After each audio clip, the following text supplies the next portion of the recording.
Você já ouviu dizer que quem não deve não teme? Esse é um daqueles muitos ditados populares que não traz em si sabedoria e, na verdade, é contrariado pela sabedoria, pela palavra de Deus e pelo simples exame da realidade. Hoje nós veremos a história de um homem injusto que nada devia. Um homem sobre quem Jesus Cristo falou anteriormente que dos nascidos de mulher, ninguém havia maior do que ele. E esse homem foi preso, condenado e executado, foi decapitado. Um homem que nada devia e teve sua vida arrancada por causa da maldade alheia. Então, quem não deve, no mundo em que há injustiças, deve temer. Olá, seja bem-vindo. Aqui nós estudamos a Bíblia e estamos prosseguindo no nosso estudo do Evangelho. Estamos agora no capítulo 9 do Evangelho de Lucas. Nós anteriormente vimos Jesus no seu ministério no norte do país de Israel, na região chamada Galileia, onde ele ainda está, no capítulo 9, e nós vimos que Jesus, lá, ele curou uma mulher que estava 12 anos doente e ressuscitou uma menina de 12 anos, que havia acabado de morrer. Na sequência, então no começo do capítulo 9, Lucas nos escreve que Jesus, então, ele enviou os 12 e deu a eles poder e autoridade para expulsar todos os demônios e para curar enfermidades. E os enviou a pregar o reino de Deus e a curar os enfermos. Nessa porção aqui, nós temos então os 12, que são os 12 apóstolos. Apóstolo é alguém que é enviado por um mestre, é enviado em seu nome. É quase como se fosse um diplomata, um cônsul, um embaixador. E nós temos também os discípulos, que era um grupo maior, os apóstolos sim eram discípulos, mas há um grupo maior de quase 500 pessoas que eram discípulos de Jesus, inclusive mulheres, como nós estudamos anteriormente, e haviam as multidões e multidão troca o tempo todo, vem e vai, são pessoas que não têm um compromisso com Jesus Cristo e que, portanto, não crescem na fé, não aprendem as realidades do reino de Deus e não se tornam, então, aqueles que imitam a conduta de Jesus Cristo.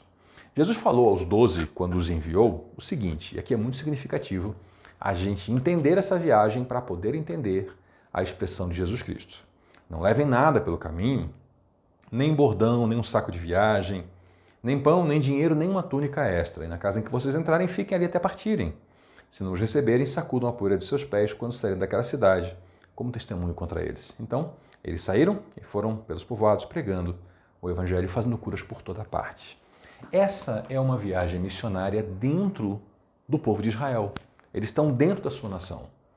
E a nação de Israel, como muitas nações, pratica a hospitalidade, especialmente a hospitalidade para com os seus. Então eles deveriam contar com essa hospitalidade para uma viagem rápida, em que eles não deveriam carregar tralhas consigo para não se atrasarem nessa viagem. Uma viagem dentro do próprio povo. Eles contariam então com essa prática antiga de quando as pessoas chegavam numa cidade, os estranhos da cidade os acolhiam em suas casas. E o Senhor dá um alerta: na casa que vocês entrarem, fiquem. Não façam a famosa desfeita, né? Chega numa casa, a casa é mais simples, depois eles começam a pregar, e aí a pregação se torna interessante, a fama cresce, de repente vem alguém mais rico e convida. O Senhor falou, não, na casa que vocês entrarem, vocês fiquem. A maneira de honrar aquele que os honrou com a sua hospitalidade. E o Senhor fala mais, se alguma cidade recusar receber vocês, ela deve ser tratada como os judeus tratam as cidades pagãs. Era isso que significava esse sacudir a poeira dos pés. Era muito comum que judeus, quando viessem de viagens de outras regiões, regiões do paganismo, regiões de religiões falsas, eles, ao entrarem em Israel, eles sacudissem a poeira do pé em significado assim, eu não quero dessa religião falsa, dessa adoração a falsos deuses, eu não quero nem a poeira nos meus pés. Então o Senhor Jesus estava dizendo que aquilo deveria ser feito contra as cidades de Israel. Por quê? Porque o que marca a relação com o Senhor, nosso Deus, não é uma relação nacional, um nacionalismo, uma pátria ou uma relação de sangue familiar, mas é a relação pessoal com Jesus Cristo. Então o Senhor aqui já começa a fazer muito nitidamente essa separação que a gente vê também em outras porções do Evangelho, onde o Senhor fala, né, das cidades impenitentes, né, a de Ti, Corazim, a de Ti, Betsaida, a de Ti, Cafarnaum, que eram cidades de Israel que não demonstraram, o seu povo não demonstrou um arrependimento com a pregação que foi entregue a esses lugares. Então o Senhor manda eles para uma viagem rápida, uma viagem curta, eles viajam leves, sem carregar muitas tralhas, vão depender da costumeira hospitalidade do povo de Israel, e se essa hospitalidade não acontecer, essa cidade deve ser considerada como uma cidade pagã, porque afinal de contas, quem rejeita o Filho de Deus está rejeitando o próprio Deus. Não tem como dizer que a pessoa quer Deus, mas não quer o seu filho, não quer a sua própria essência, a sua própria personalidade. Nesse mesmo ponto, Herodes, o tetrarca, ouviu falar de tudo o que estava acontecendo e ficou perplexo. Quem era esse Herodes e o que é ser um tetrarca? Esse Herodes governava uma das quatro porções em que aquela região foi dividida. Isso era uma tetrarquia, era um quarto de uma região. E ele era um dos tetrarcas. Anteriormente, um outro Herodes havia governado toda a região. Depois os romanos dividiram em quatro e esse Herodes aqui ficou com essa tetrarquia, que era exatamente, pegava a região norte, pegava a Galileia e ele governava sobre toda essa área. Ele ouviu tudo isso e ficou perplexo. Por quê? Algumas pessoas estavam dizendo que João Batista tinha ressuscitado dos mortos. Nesse ponto, Lucas nos informa assim de maneira muito rápida que João Batista já estava morto, nesse ponto da história. E outros diziam que Elias tinha aparecido. Outros ainda que um dos profetas do passado tinha voltado à vida. Mas Herodes falou, João eu decapitei. Quem, pois, é este de quem ouço essas coisas? E procurava ver Jesus. Então vamos lá, vamos repassar essa porção curta de Lucas, que tem bastante conteúdo. Nós já vimos, estudando os outros evangelhos, que João Batista foi preso injustamente, ele foi preso simplesmente por se opor à maldade que Herodes fazia, e mais tarde, durante uma festa, uma celebração, toda uma questão bem ruim que foi feita uma trama e então se decapitou João Batista. Ele foi assassinado nas prisões de Herodes por ter feito o bem. Então Herodes fez isso.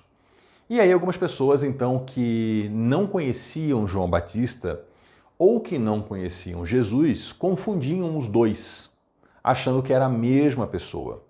Mas como João estava morto, então surge a ideia de uma possível ressurreição, já que a ressurreição não era um tema estranho ao povo de Israel. Já haviam acontecido ressurreições mesmo lá no passado, num passado remoto, e nós lemos, por exemplo, no Gênesis, nós lemos a história de Abraão e o rito de sacrifício do seu filho Isaque, que não foi concluído. Essa história, quando nós lemos o complemento dela no Novo Testamento, nós descobrimos que Abraão acreditava que daquele rito Isaque ressuscitaria. Então havia sim, desde os primórdios, essa crença, essa ideia na possibilidade de ressurreição. E então algumas pessoas pensavam, bom, João Batista deve ter ressuscitado. Outros pensavam que era Elias. E aqui a conexão ela é muito interessante, porque João Batista ele veio no mesmo ímpeto que Elias. Ele, aliás, foi anunciado como sendo o próprio Elias que viria, o que alguns confundem com uma reencarnação, que não é possível por dois motivos fundamentais. O primeiro é que reencarnação não existe. Nós lemos nas Escrituras claramente que as pessoas nascem e morrem e acabou essa vida nessa terra, E depois disso vem o julgamento. E o outro fator é que, ainda que isso fosse possível, Elias estava vivo naquele momento, porque Elias não morreu.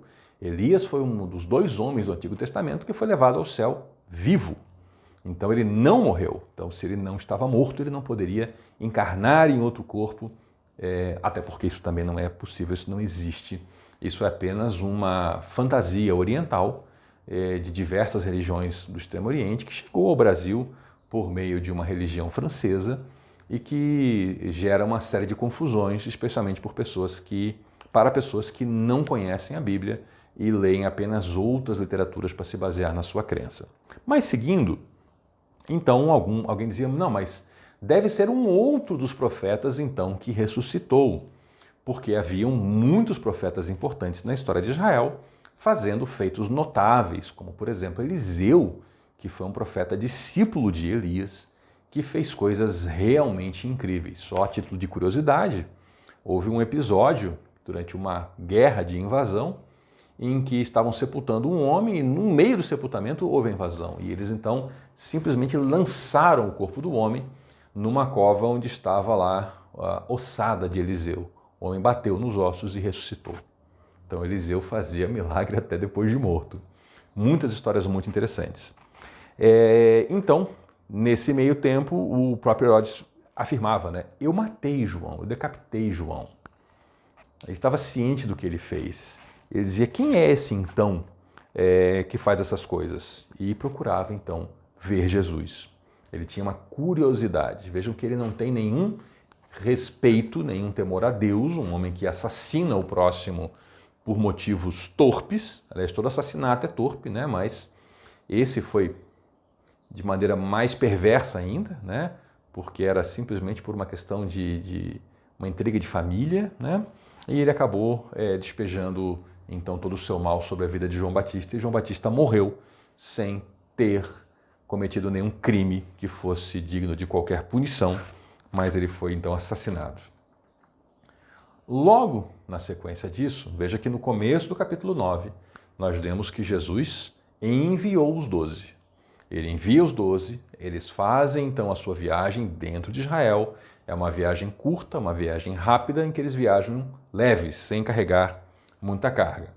Ao retornarem, eles relataram a Jesus o que tinham feito. Eles fizeram muita coisa. Então ele tomou esse grupo de pessoas, os 12, e retiraram-se para uma cidade chamada Betsaida. Mas as multidões ficaram sabendo e seguiram. Eles queriam então um tempo de repouso, eles queriam um tempo de retiro, mas as multidões correram até eles. E o que Jesus fez? Ele fez o que ele sempre fazia, ele acolheu as multidões. Jesus não abandonava pessoas, não rejeitava pessoas. Eles queriam, então, a palavra de Deus e ele entregava isso. Ele falava a eles acerca do reino de Deus e curava os que precisavam de cura. Veja que Jesus recebe essa multidão. A multidão tem uma série de expectativas olhando para Jesus. Alguns achavam que ele era um profeta que ressuscitou.